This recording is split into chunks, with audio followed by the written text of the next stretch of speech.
Tuloy. 150 million pesos umano ang halaga na hinihingi ni Mabanta kay Romualdez kapalit ng hindi paglalabas ng expose kaugnay umano ng katiwalian ng dating House Speaker. Kalaunan, ibinaba umano sa 300 million pesos ang halaga na babayaran umano in cash. Nag-demand sila ng 4 tranches. So yung 4 tranches is consisting of 75 million per tranche. Meron deadline eh.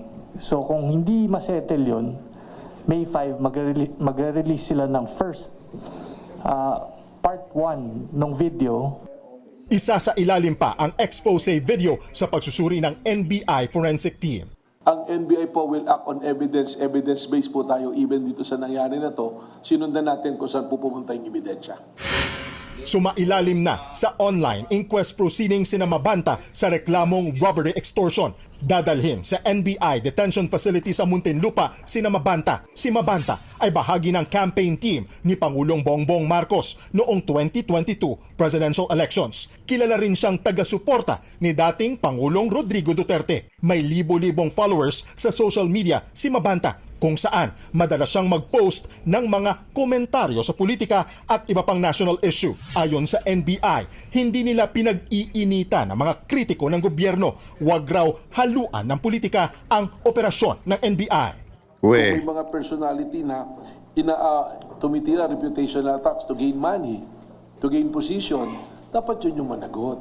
Pero yung NBI, let's be fair to the men and women of NBI, law enforcement itong mga to. Nagbabalita mula sa front. Alam mo, Director, we are fair to the NBI. But to you, hindi. Hindi sa totoo lang. As a matter of fact, ang turing nga daw sa'yo, di ko alam kung totoo ha. May mga nakikwento sa akin na taga-loob dyan. Ang turing nga nila sa'yo, taga-labas eh. Which is totoo naman kasi talaga na tagalabas ka. Hindi ka naman talaga masasabi nating from the ranks eh. 'Di ba? Ikaw naman talaga ay tagalabas. Ngayon, ang tanong lang, fair ka ba? Ako, sure ako yung mga NBI, fair. Yung mga agent na naandyan, yung mga career officer, fair yan. Pero ikaw, you're a politician. Period. You are a politician. And you were appointed by the president. And so far, ang mga nahuhuli, lahat, quote-unquote, nagkikriticize sa presidente. Not necessarily a Duterte supporter. Let me be clear, not all na nagkikriticize kay Marcos ay Duterte supporter. Marami dyan nagkikriticize kasi talagang ayaw lang si Marcos. Marami din dyan na ginagamit lang ang mga Duterte.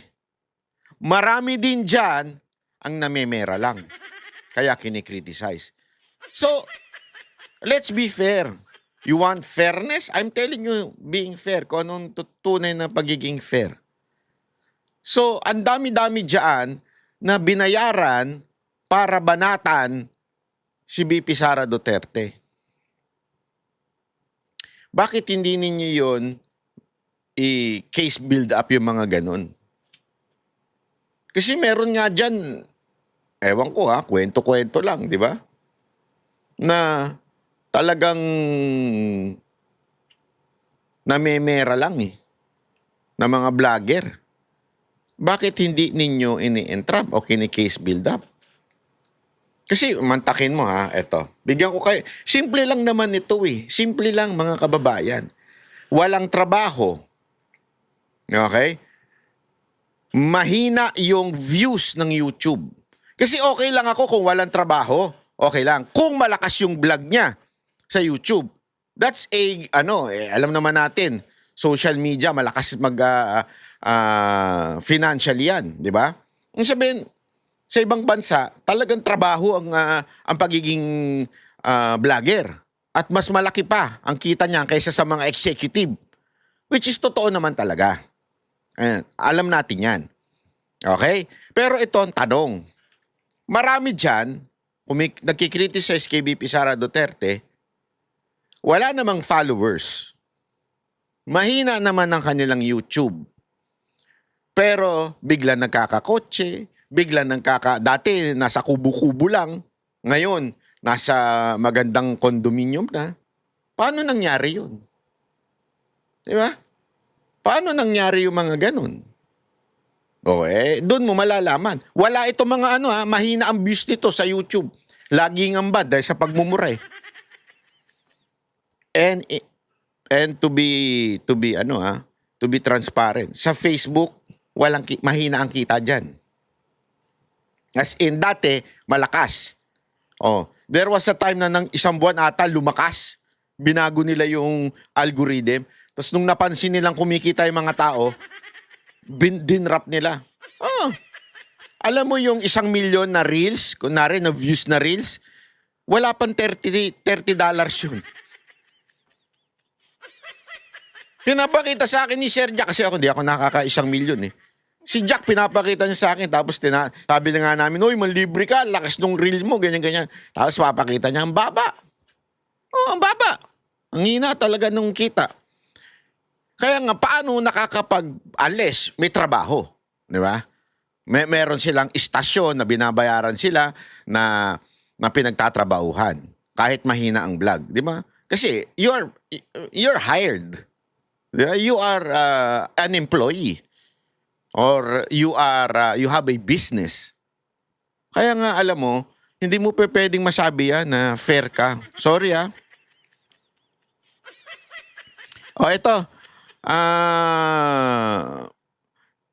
Ito, matindi ito kasi sinabi ni Lacson na wala daw mastermind. Manlupit. Nagulat ako dito Sabi ni Lacson. Panoorin ninyo. Naniniwala naman si Senate President Pro Tempore at Blue Ribbon Committee Chairman Senador Panfilo Lacson na walang overall mastermind sa nabistong flood control scandal. Git pa niya hindi maaring obligahin na dumalo ng pagdinig sa Senado si dating House Speaker Martin Romualdez. Balita, Mar Gabriel. Mar. I don't think there's an overall mastermind kasi nga, di ba, driven by greed. Saka sabi ko nga, di ba, para Wala daw overall mastermind.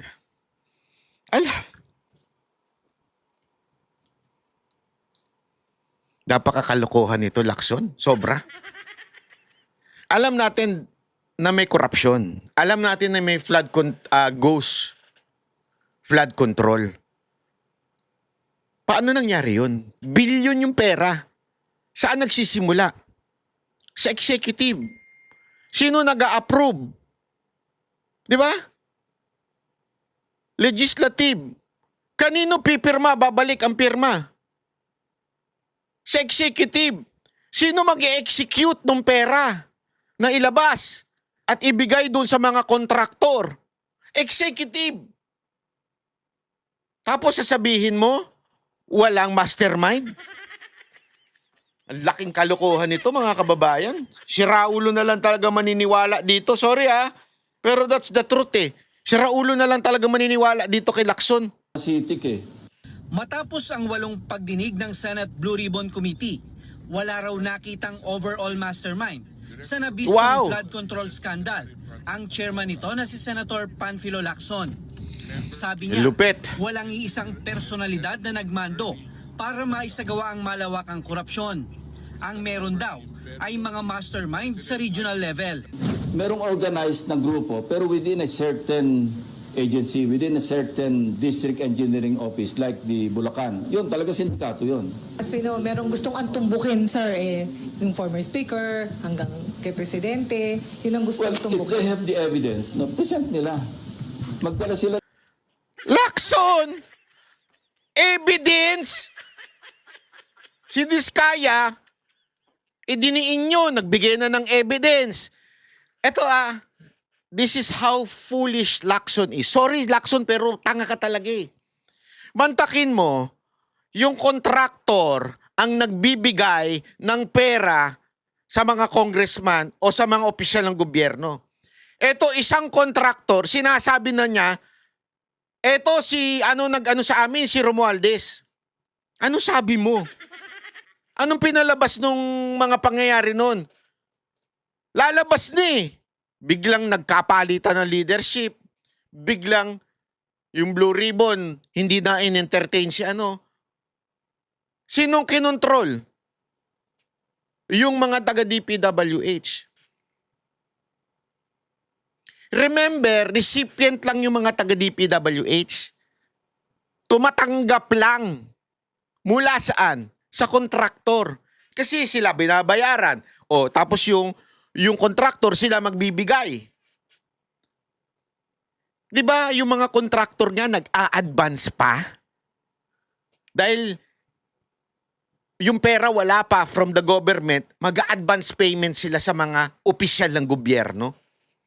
Tapos biglang tinuro na sila Revilla, sila Chis Escudero, idinadamay si...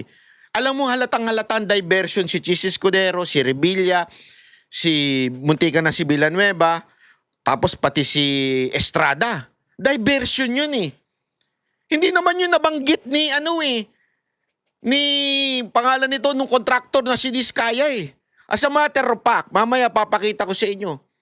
Yung mga testigo, kuno, laban kay Revilla, di ba? Lahat po yun. Pinakita na natin dito, lahat po yun. Walang direktang kaalaman kay Revilla.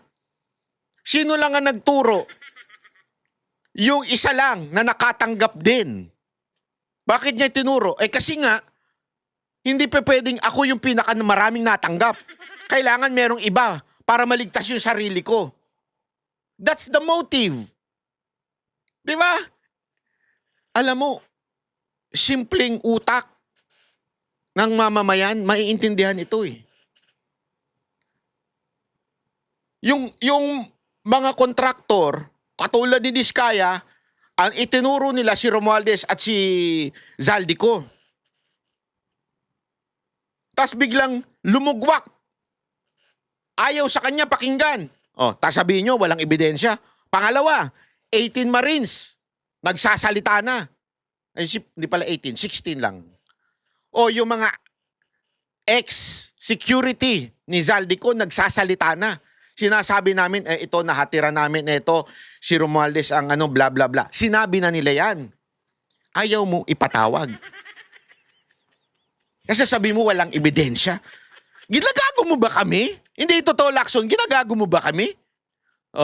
Pangatlo, si Zaldico na mismo nagsasabi, inutusan siya, i-insert ito, ganito, ganito. Ayaw niyong interviewin via Zoom, pwede naman. Basta manumpa lang siya doon, kahit sino mang kasi pinaliwanag ito ni Marcoleta eh. Pwede naman siya mag-Zoom kung nanganganib siya. Isasaksak niyo pagpipilitan ninyo. Hindi, kailangan mag-appear siya dito. Tapos, ikukulong. Ang labo mo talaga, Lacson eh. Tapos, hihirit ka na naman. Isipin mo, 3 na yung ebidensya na yan. Hindi ko sinasabing totoo. Pero sana man lang, inimbitahan mo at pinakinggan mo at magpaliwanag. Hindi eh. Hindi mo pinakikinggan eh. Ayaw mong tanungin eh. Sasabihin mo walang ebidensya. Tapos ayaw mo pang imbitahan, kuno, si Romualdez dahil courtesy. Ninakawan na nga tayo, courtesy pa.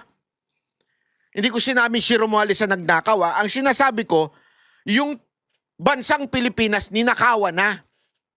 Tapos iisipin mo pa yung lintik na courtesy mo. Diba, kung gusto mong malaman ng katotohanan, alamin mo na.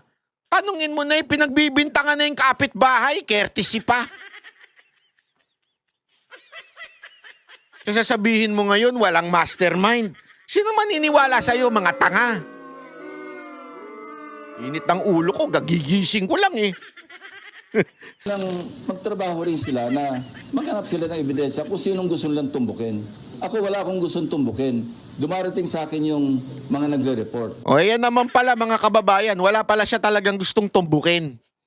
So ibig sabihin, hindi niya gustong tumbukin yung tunay na may sala. Di ba? Yun naman pala eh. Inilatag ni Lacson sa plenaryo ang partial report ng Blue Ribbon Committee sa pamamagitan ng privilege speech matapos itong hindi makakuha ng sapat na pirma mula sa mga miyembro ng komite. Isa sa mga hindi pa lumagda dito, si Senator Rodante Marcoleta, na kinwestiyon pa ang paggamit dito ni Lacson bilang precondition sa interpelasyon.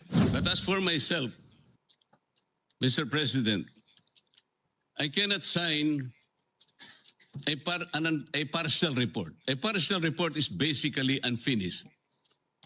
An unfinished report cannot be assumed to have contained the final and collective judgment of all the members. This is very basic, Mr. President. Maging si Senator Jinggoy Estrada, hindi raw lalagdaan ang partial report. Ano po, sir? A partial committee report, dapat final. Kung hindi na siya magpapatawag ng pagdinig sa Blue Ribbon Committee, dapat final na. Sabi ni Lacson, kinailangan niyang gumawa ng partial report dahil sa haba at sa lawak ng investigasyon. Minabuti kong hatiin eh. Kasi imagine kung tatapusin natin lahat, baka abutin tayo ng 1,000 pages. Tapos ang mas maganda na yung i-parcel mo. Grabe yung palusot ni Lacson, nakakabuisit, no? Diba, nakakabuisit. Ginagawang tanga yung taong bayan. May pahati-hati pa siya. Nakakainis eh. Sa totoo lang, nakakapikong ka na. Nakakapikong ka na. Kasi gagawin mong dahilan para hindi ipagpatuloy yung Blue Ribbon dahil hindi pumipirma yung mga kasamahan mo. Bakit sila pipirma sa partial report? Hindi pa nga kumpleto. Ano yun? Pipirma ka ng kontrata. O, pasensya na kayo ha. Kuwari, kausap mo yung kanegosyante, ano mo. Yung first page lang ang ipapakita ko muna ha. Partial lang muna, yung contract. Pero pirmahan nyo na. Doon sa third page. Yung third page, pirma, yun yung mga signature. Yung second page, yun yung kumpleto na. So, bago ko ibigay sa inyo at magpatuloy tayo sa negosyasyon, pirma nyo muna yung first page. Sandali, bakit ganun?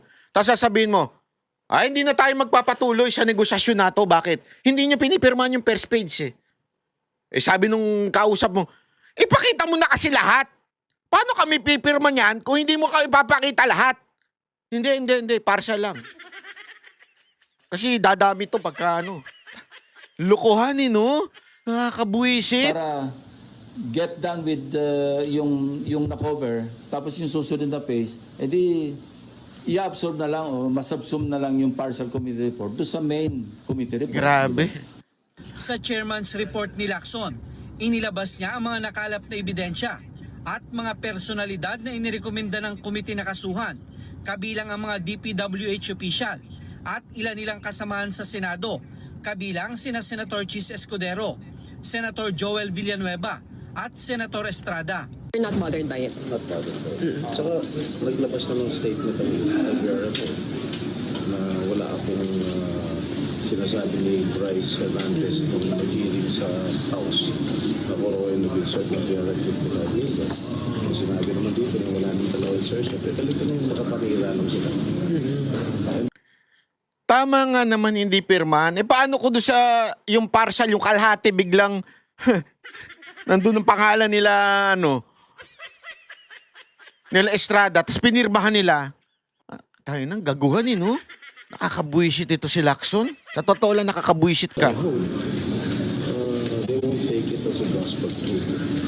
For further investigation naman ang rekomendasyon ng komite kay dating House Speaker Martin Romualdez na muli raw iimbitahan sa susunod na pagdinig.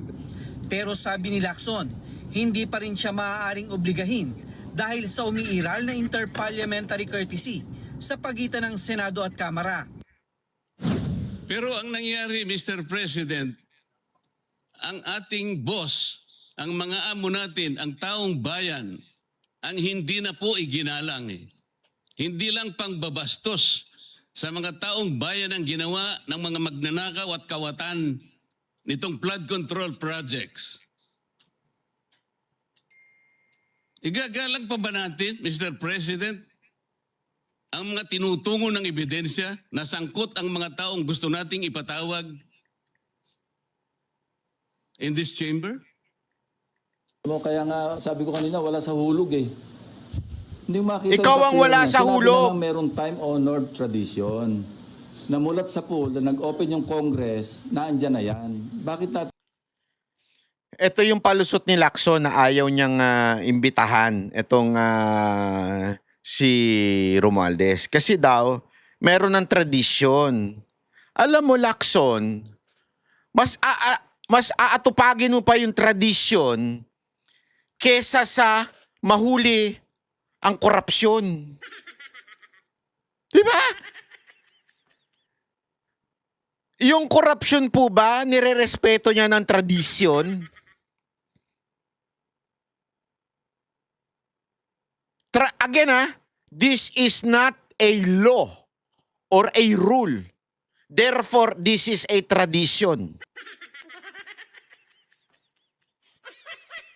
Alam mo, dahil sa tradisyon, maraming nagkakasakit.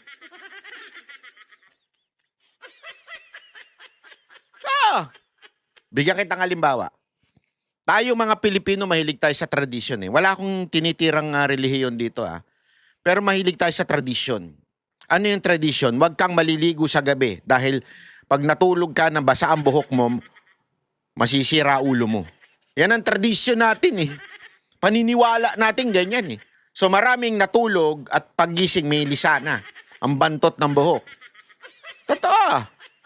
Kaya nga dito sa kondo, dami naggagano ng mga yaya eh. Yung nagkukutuhan. Bakit? Naniniwala kasi sa tradisyon na wag maligo sa gabi kahit na arawan ka na ng todo-todo eh. Tama, mali. Tradisyon, nagkakasakit. Ano pa tradisyon? Pagkatapos mong umuwi at mapagod sa trabaho, wag ka din maliligo. Bakit? Mapapasma ka.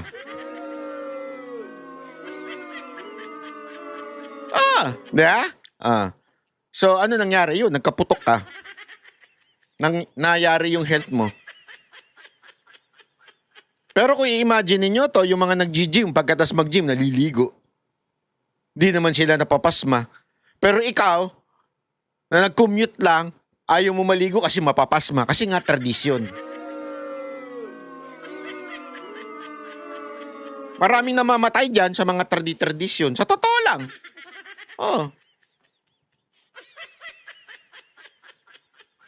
Yung mga naliligaw. Kaysa na inasahan yung cellphone, Google Map, hindi, bidaligtad yung damit. Pag baligtad yung damit, mahahanap ko na ito. Ayun, dilakad sa gabi, bigla nalaglag sa bangin, patay. Tradisyon kasi kailangan palitan yung damit, baligtarin yung damit pag naliligaw. Hindi umasa, may Google Map naman. Mali. Hindi, ito exaggerated na yan Pero ang point talaga dito, ninakawan na tayo ng limpak-limpak na salapi. Bilyon-bilyon. First time in the history of the Philippines, dinaeg ng administrasyon na to ang ginawang pagnanakaw nung panahon ni Marcos Sr. Dinaeg in how many years? In less than 6 years. Yung pagnanakaw ng 20 years na mahigit ay dinaig ng 6 years. More than times 2. Tapos gusto mo respetuhin natin yung tradisyon? Bakit yung mga magnanakaw ba sandali? Tradisyon natin. Nakawin natin unti-unti lang. Barya-barya lang muna. At tradisyon na rin, pag nagnakaw tayo, gaganunin natin sa gaganyan-ganyanin yung pera sa pagbumukha ng mga congressman. Ano lintik na tradisyon yan. sasalungatin yun? Kung gusto niya, siya humila kay Speaker Romualdez dito. Bukod kay Romualdez, Gusto mo? Tumabi ka dyan! Tumabi kang Blue Ribbon Committee head. Mag-resign ka. Hayaan mo si Marcoleta para makaladkad dyan. Maghahamon ka ng ganyan, hindi mo naman panindigan. iminungkahi rin ni Marcoleta na imbitahan sa susunod na pagdinig sina Yusek Adrian Bersamin, Yusek Jojo Cadiz, dating Governor Luis Chavit Singson, 18 dating sundalo At si dating Ayan, no, si Singson, pinasinungalingan din niya yung sinabi ni Lacson na hindi daw sumipot. Nandun na daw siya, tapos biglang may dumating na letter na kinakancel. Natakot. Urong ang bayag di umano, allegedly, ni Lacson.